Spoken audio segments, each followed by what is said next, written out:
What's going on, YouTube? This video, we are going to talk about Delta AirLines, ticker symbol DAL. Oh, year to date, this company up 4.5%. 1 year, it is up 12.2%. So they just reported their Q3 earnings on Thursday, October 12th. And they beat on the revenue, but missed on the GAAP EPS, but beat on the normalized EPS. So depending on how you look at that, I see this as a miss and a beat. Came in roughly as expected, a little bit of a kind of a bigger miss on the EPS side of things. So we're going to take a peek at their financials. And now we got some more updated numbers with this company with all the new economic changes, the fuel prices. I don't know if those have yet been impacted to the revenue side of things. Well, more, I guess, the net profit, potentially even just the cash flows would be impacted from increased fuel prices. However, they typically do see that payback whenever prices go up. Ticket prices will stay elevated for a little bit longer, and then they see a payback on their fuel prices. So usually they don't actually see a loss on from fuel prices. So our revenue, gross profit, net income, we can see our revenue and gross profit and net income are all trending higher and getting back. The revenues are at all-time highs based on this chart. Same thing. Well, not gross revenue yet or gross profit, sitting at 10.4, but we're right there. We're real close. And net income get closing in on it, but still has a little bit of work to do, but sitting at about $3 billion of net income for the year or trailing 12 months. Gross margin getting back to normal here, which is good. We want to see us get it back up into that 25% range. Net margin, this kind of throws the chart off a little bit, but we're sitting at 5. So still has more work to do in the net margin as well, but definitely getting there. Growth rate 2020 and 2022 here is really throwing some things off here, but our revenue and gross profit year over year change, which we can see in terms of change in the most recent trailing 12 months, revenue's up 10%, gross profit is up 34%, and net income up 126%. So doing pretty good in growth again. Return on invested capital, same thing. We are starting to get it back up to where it kind of used to be. Hopefully they can get it back up to about 15%. That'd be great, but they're headed in the right direction again. Cash to debt, company's just got a ton of debt and not a lot of cash. They got $28 billion in short-term debt, $6 billion in cash, long-term and short-term. So total liability is sitting at $65 billion. They are on a lower trajectory of cash, so they appear to be potentially burning through some of their cash. And we can see our cash right here. I mean, they used to have $14 billion, and since then they've kind of they've cut that in half and then some, honestly. So it's not ideal unless they're using it to grow the business. Obviously, that's a different story. So our net income sitting at $3 billion. Cash flow, free cash flow sitting at 800 million. We can see our free cash flow, how that is trending. And again, kind of trending with everything else, it is beginning to trend up higher. So that's good to see. We have share count dilution ever so slightly did increase on the dilution and has increased ever since 2020. So they might be not buying back shares, which we can see they are no longer and have paused their buyback. But are probably doing somewhere they are issuing more shares. It's not shown up on here as they aren't issuing stock and they are not doing stock-based compensation either. So they somewhere their share count is growing.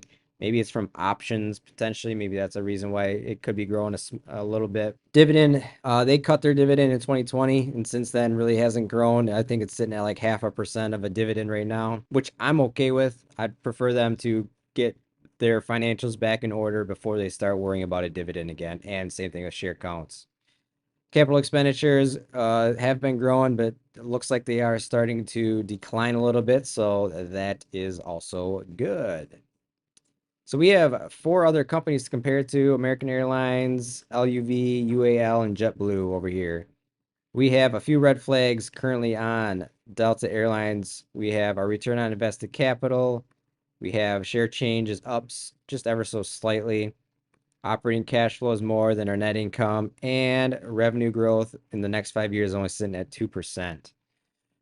Here's our market cap and revenue compared to the rest of the competition, and they are the leader in market cap, and they also are the leader in revenue. Revenues, gross profit, net income, we can see across the board. They're not the best on gross profit and net income, but they do produce the most amount of revenue. UAL is probably a potential contender, produce less revenue, higher gross profit, and more net income.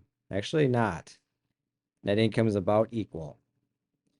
Looks like all three of those companies are sitting at about the same amount of net income. Here's our growth rate on these companies. All of them have ridiculous EPS growth rates right now, but their revenue growth rates are pretty nominal, sitting at 4%, 5% maybe. Gross margin, relatively equal across the board. You're sitting at about a mid-20s for an average in the industry there. So they do have some work to do to get back, hopefully, into that mid-20 range. Operating margin, though, doing pretty good there. Profit margin, same thing, not too bad over here as well.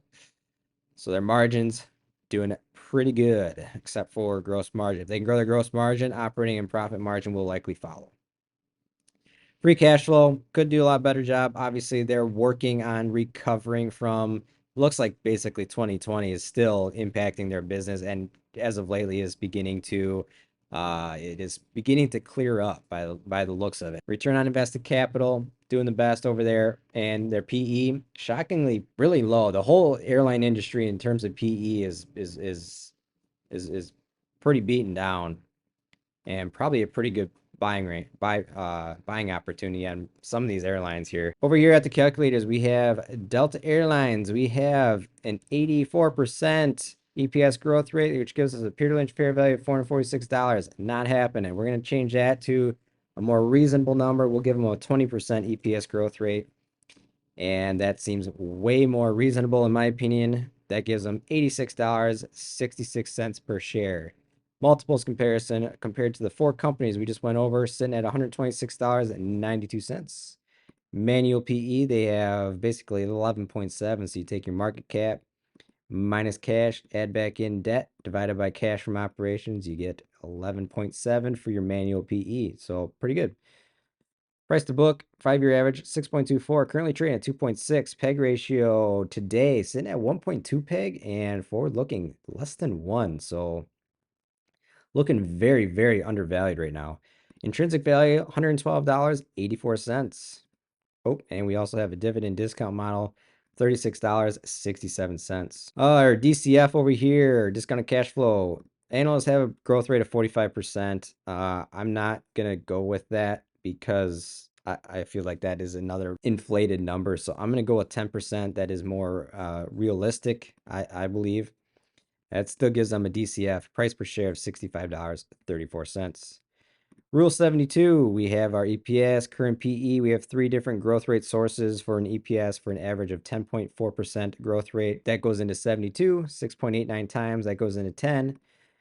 1.4 times, so we get to double our EPS one time and then 0.4 times. I gave them a 13 for a future EPS, which gives them a fair value of $67.97 per share. Over here at the summary of all the valuations we just went over. Currently, Delta is trading at $34.10. Our fair market value on this company is $82.73. 30% margin of safety, $57.91.